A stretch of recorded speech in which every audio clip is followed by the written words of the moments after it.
Morning fellas, Ben back again on another one. This time a comparo between the two, between both my Himalayans or the Sherpa and Ben. Specifically, Ben versus Sherpa.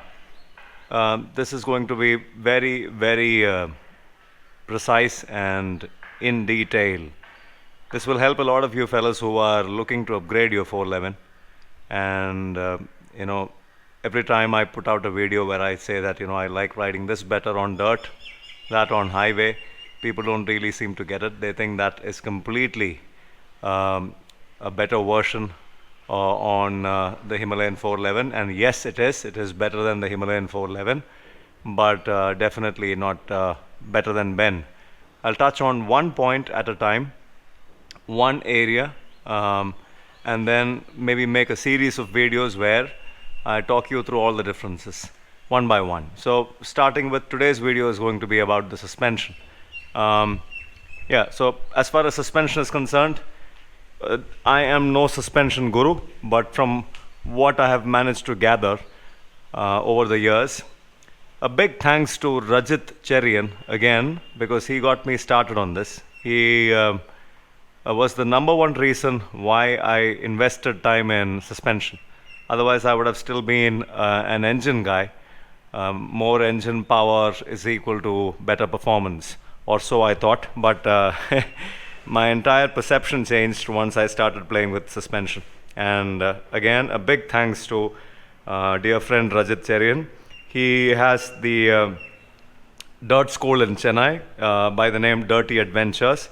They do off-road training and a lot of interesting activities. And you guys should definitely, if you're in Chennai, you should definitely check out this page on Instagram, Dirty Adventures, or get in touch with them and take up a program with them. Real nice fellas, lovely work that they do.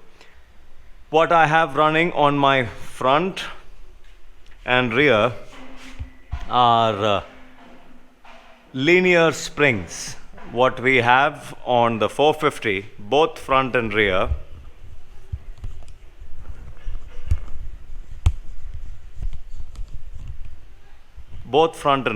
I believe are progressive springs. These shocks have progressive springs or dual rate. This I believe is a dual rate, is because the coils are a certain winding, a certain tight winding until about a point, and from there it just evenly spreads out. So I'm not sure if it is progressively wound or it's just dual rate. But even then, this acts like a progressive spring. And this here from YSS is a linear spring. What you would definitely find in the front fork is also a progressive spring inside, whereas this has a linear spring again from YSS. So interesting. So this is again a controversial topic online. If you were to start looking into this, you will not be able to conclude. It's because there are people who prefer the progressive springs, and then there are people who prefer the linear springs. But one thing that is pretty clear and pretty straightforward is linear springs are for competition business, whereas progressive springs are for the layman, for anybody and everybody to take on and start riding and enjoying. The primary difference between these two is these springs are feedback for the machine. Well, that's the best way I can articulate it. These springs take care of the machine, and these springs take care of you. What I mean to say is, if you have skills to understand feedback from the terrain, then linear is the way to go. If you do not understand feedback from the terrain well and you do not know what to do for it, then progressive is the way to go, because progressive springs take in all kinds of shock and don't transfer all that to you.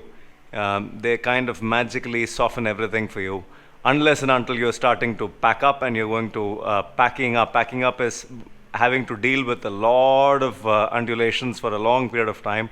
The tightly wound coil part gets completely locked, and then you're only left with the hard part of the suspension.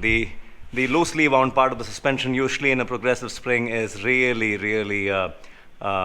strong coils, and the way they respond to forces when they contract and expand, they're too hard. When they hit you really hard. So the kicking part of it is pretty harsh on progressive springs once the closely wound coils start packing up. So progressive springs are unpredictable when things get really harsh and rough, whereas linear springs have the same rate of compression and rebound, with which you can dial in the setting to a point where you're not going to get any surprises. You can very easily fine tune these springs to your liking and to your way of riding and to your ability, whereas this is always a vagueness, a vague area. This is amazing for people who don't really want to invest into suspension and don't really want a lot of feedback. They want the machine to take care of everything. They don't really want to get involved with the aspects of fine tuning. There is a surprise element hidden here, and when they decide to come up, you're in for a shock. You're in for a shock, not a surprise. A shock is because it usually ends up being detrimental, damaging. Whereas linear springs, there's absolutely no shocks, no surprises here. You can dial in everything to your liking, and and you can have a predictable ride. When to increase the limits, and where to keep it, so that you're not going to be in for a surprise.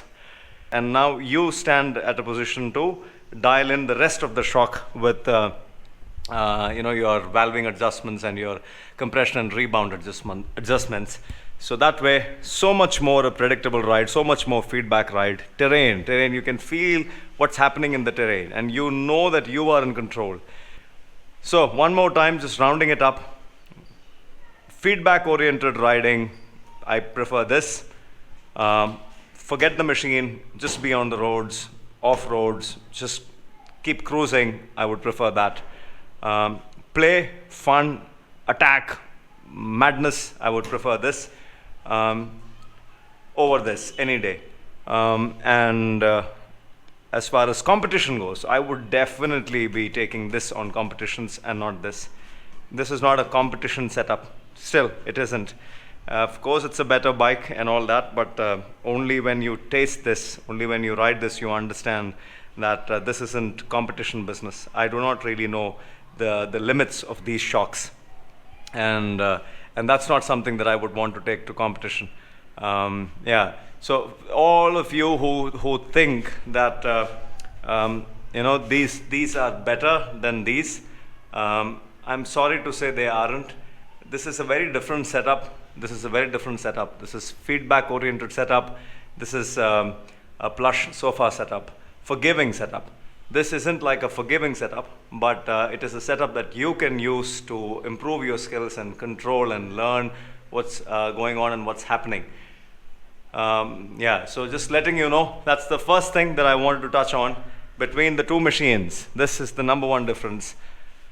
Suspension. One by one, I will talk about the differences, and we'll see.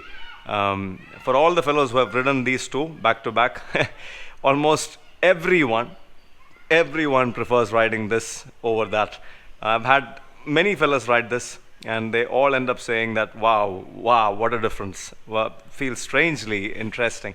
That feels so much more intimidating for all these fellows. In spite of the shocks being forgiving and calm and nice, it's because you do not really know the edge of the shocks. So now coming to what can you do? Why am I talking about the springs and not about the shock? Is because the shocks are the same, pretty much the same. Shocks are highly so I would say the shocks are better on these on this machine, is because the shocks are so well dialed in for a wide variety of weight, rider weight. So unbelievable the way the shock works, but just the springs are the catch here. The springs might be the difference maker. So the shocks are great. YSS. Between this and this, I would say this shock, like I just explained, this shock is for a certain style of riding, and this shock is for all kinds of riding. And between the front two, the shocks are pretty much the same. Even the front, I would say this is even more dialed in. This is even more ready to take on all kinds of surfaces, whereas this is strictly for attack purpose. feedback oriented riding.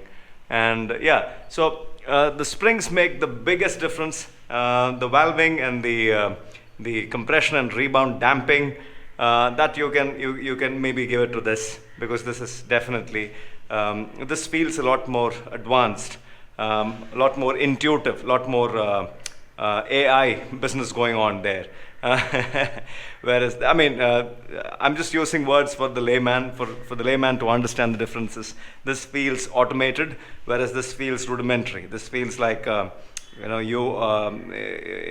somebody has to fine tune this for that specific terrain, for that specific speed that you're riding in, and things like that. Yeah. So yeah, that's the first part of the video.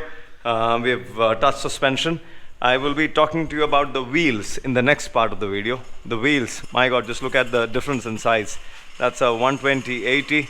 That's a 140, I guess a 140/80. Yeah, this is a 140/80. That's a 120/80. So that's the huge difference. We'll talk about the wheels, why and how I have two totally distinct wheel setups. And so one by one we'll move on to power and torque and all that business. But yeah, if this helped in any way, it helped. Ben signing out for now. Ciao.